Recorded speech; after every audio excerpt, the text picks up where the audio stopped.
വഖഫ് പ്രശ്നത്തിൻ്റെ പേരിൽ രാഷ്ട്രീയ വർഗീയ ചേരിതിരിവുണ്ടാക്കാനായിട്ട് BJP ശ്രമിക്കുന്നു എന്നാണ് മാർക്സിസ്റ്റ് പാർട്ടിയുടെ ഒരു നേതാവ് പറഞ്ഞത്.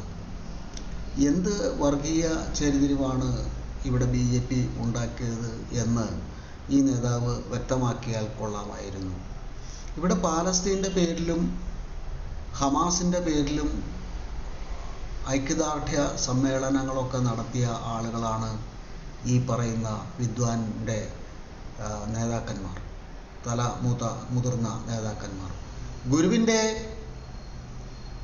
കീർത്തനം പ്രാർത്ഥന ചൊല്ലിയ സമയത്ത് കൂടെ എഴുന്നേൽക്കാൻ പോയ ഒരു നേതാവിനെ പിടിച്ചിരുത്തി മറ്റൊരു നേതാവ്.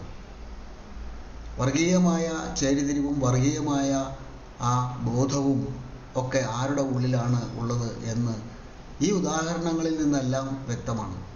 അവിടുത്തെ മുനമ്പത്തെ 610 കുടുംബങ്ങൾ അനുഭവിക്കുന്ന, പാവപ്പെട്ടവർ അനുഭവിക്കുന്ന, ഒരു മതവും ഒരു ജാതിയും ഒരു രാഷ്ട്രീയവും നോക്കാതെ തങ്ങളുടെ അവകാശങ്ങൾ നേടിയെടുക്കാൻ വേണ്ടി, തങ്ങളുടെ അവകാശം എന്ന് പറയുന്ന ആ ഭൂമിയിൽ അവരുടെ അപ്പനപ്പൂപ്പന്മാരായിട്ട് നൽകിയ ആ ഭൂമിയിൽ അവിടെ ജീവിക്കാനുള്ള അവകാശം, അതിനു വേണ്ടിയുള്ള പോരാട്ടത്തിൽ ഏർപ്പെട്ടുകൊണ്ടിരിക്കുന്ന ആളുകളെ മുഴുവൻ വർഗീയവാദികൾ എന്ന് വിളിച്ച ഒരു ചാനലിലെ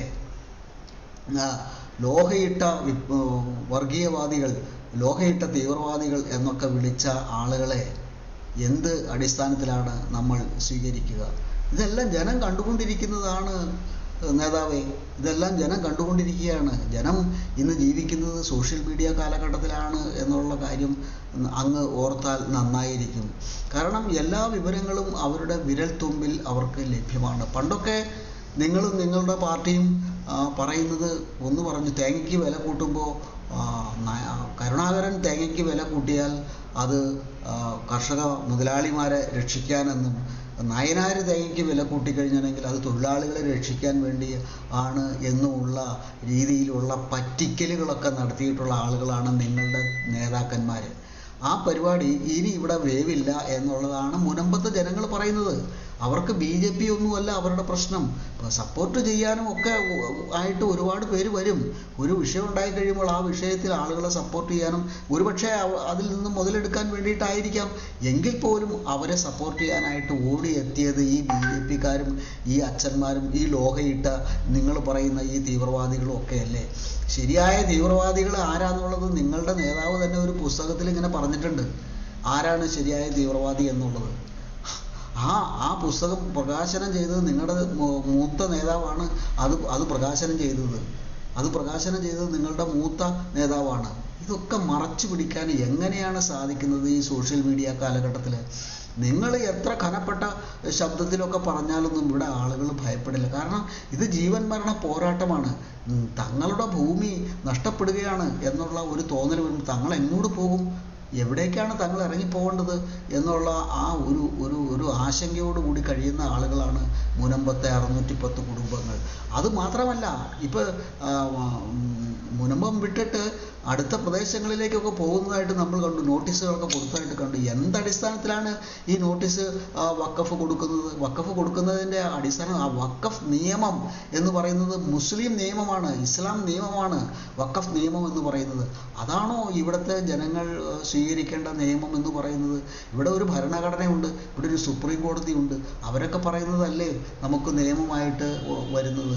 അപ്പോൾ ഇതിനെ, ഈ കിരാതമായ നിയമത്തിനെ എതിർക്കുന്നത് വർഗീയവാദമാണ് എന്നൊക്കെ പറഞ്ഞിട്ട് ഒരു കാര്യമില്ല. നിങ്ങളാണ് വർഗീയവാദികൾ, ശരിയായിട്ടുള്ള വർഗീയവാദികൾ നിങ്ങളാണ്. പൗലോസ്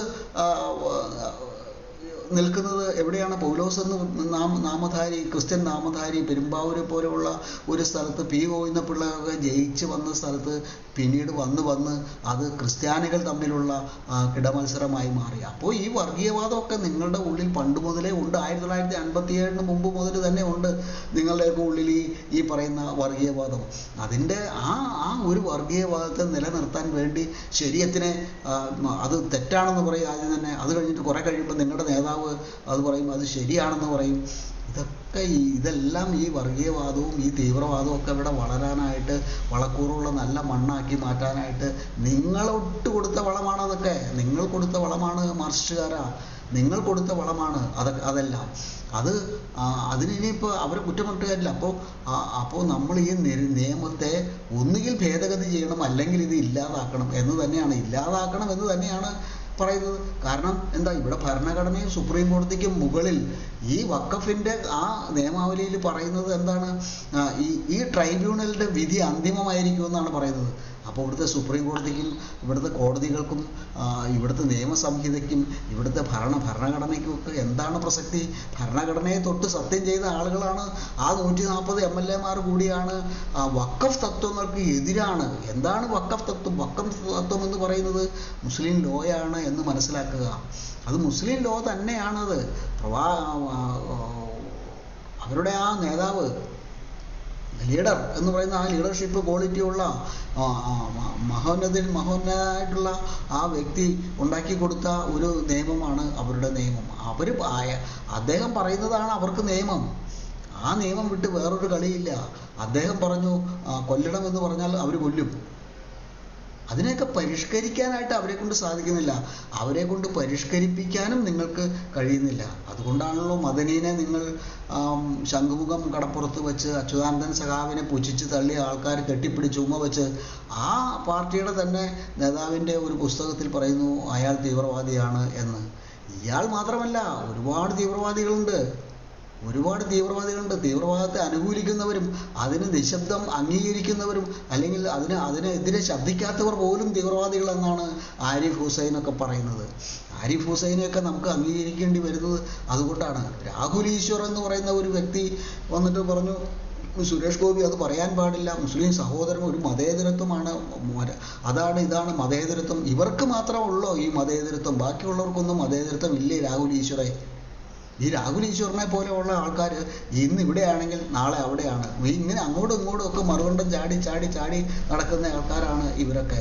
യാതൊരു വ്യവസ്ഥയുമില്ല. ഈ പേരിൽ മാത്രമുള്ളൂ രാഹുൽ ഈശ്വർ എന്നുള്ള പേരൊക്കെ ആ പേരിൽ മാത്രമുള്ളൂ. ഉള്ളിലതില്ല. ഉള്ളിലതുണ്ടെങ്കിൽ ഇയാളിങ്ങനെയൊന്നും പറയില്ല. എന്തിനാണ് ഇങ്ങനെയൊക്കെ പറയുന്നത്? നമ്മൾ ആരുടെയും ചവിട്ടടിയിൽ കിടക്കേണ്ട ആൾക്കാരൊന്നുമല്ല. പറഞ്ഞതുപോലെ തന്നെ നേരത്തെ ഒരു വീഡിയോയിൽ പറഞ്ഞതുപോലെ തന്നെ വീണ്ടും പറയാനായിട്ട് ആഗ്രഹിക്കുകയാണ്. എന്താണത്? ഞാൻ മിതവാദി ആയതുകൊണ്ട്, ഞാൻ അഹിംസാവാദി ആയതുകൊണ്ട് ഞാൻ ഭീരുവാണ് എന്ന് കരുതരുത് എന്നുള്ള കാര്യമാണ് ഇവരെല്ലാവരും ആലോചിക്കേണ്ടത്. അപ്പോൾ ഈ മാർക്സിസ്റ്റ് പാർട്ടിയുടെ ഈ നേതാവ് പറഞ്ഞത് BJP വർഗീയവാദം ഇളക്കി വിടാനായിട്ട് ശ്രമിക്കുന്നു. അച്ഛന്മാർ വേറൊരു ചാനലിൽ ഇവരുടെ തന്നെ സപ്പോർട്ടുള്ള വേറൊരു ചാനലിലിരുന്ന് അടുപ്പ് കൂട്ടി ചർച്ചയിൽ ഒരാൾ പറയുന്ന കേട്ടു, വലതുപക്ഷ തീവ്ര ചിന്താഗതിക്കാരായ ക്രിസ്ത്യാനികൾ തീവ്രവാദികൾ എന്ന് തന്നെയാണ് അയാൾ അവിടെ പറഞ്ഞത്. അപ്പോൾ ഇവർക്കൊക്കെ ഈ മയ്യത്ത് നമസ്കാരവും യാഹ്യ സിൻവർ 4000 കിലോമീറ്റർ അപ്പുറം കിടക്കുന്ന ഒരു യാഹ്യ സിൻവർ മരിച്ചു പോയതിന് അല്ലെങ്കിൽ അയാൾ കൊല്ലപ്പെട്ടതിന് ഇവിടെ വന്ന് കിടന്ന് ഈ മയ്യത്ത് നമസ്കാരമൊക്കെ ചെയ്യുന്നതിനെയൊക്കെ സപ്പോർട്ട് ചെയ്തവരല്ലേ നിങ്ങൾ? അരിയും മലരും കാത്തു വെച്ചോളൂ എന്നൊക്കെ പറഞ്ഞതിനൊക്കെ സപ്പോർട്ട് ചെയ്തവരല്ലേ നിങ്ങൾ? ഒരു ഹമാസിൻ്റെ ഒരു നേതാവിനെ കൊണ്ടുവന്ന് ഇവിടെ കൊണ്ടുവന്ന് വീഡിയോയിലൂടെ ആണെങ്കിൽ പോലും അയാളെ കൊണ്ട് പ്രസംഗിപ്പിച്ചത് ഒക്കെ കണ്ടുകൊണ്ടിരുന്ന അധികാരികളല്ലേ നിങ്ങൾ?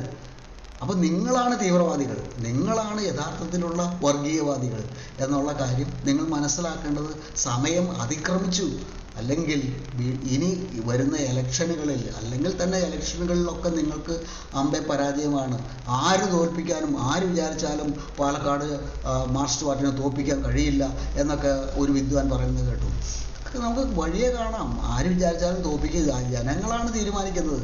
ആ ജനങ്ങളെ മറന്നതുകൊണ്ടാണ്. പണ്ട് മാഷ് പറഞ്ഞതുപോലെ, നമ്മുടെ വിജയൻ മാഷ് പറഞ്ഞതുപോലെ പാർട്ടി ഉണ്ടാവും, പാർട്ടിക്കൊപ്പം ജനങ്ങളുണ്ടാവില്ല എന്നുള്ള കാര്യം നിങ്ങൾ ഓർത്താൽ നന്ന്. ത്രിപുരയും പശ്ചിമ ബംഗാളും ഉദാഹരണമായിട്ട് നമ്മുടെ മുമ്പിലുണ്ട് എന്നുള്ള കാര്യം കൂടി, എന്നുള്ള വസ്തുത കൂടി നിങ്ങൾ ഈ തരുണത്തിൽ, ഈ അവസരത്തിൽ ഓർത്താൽ നന്ന്.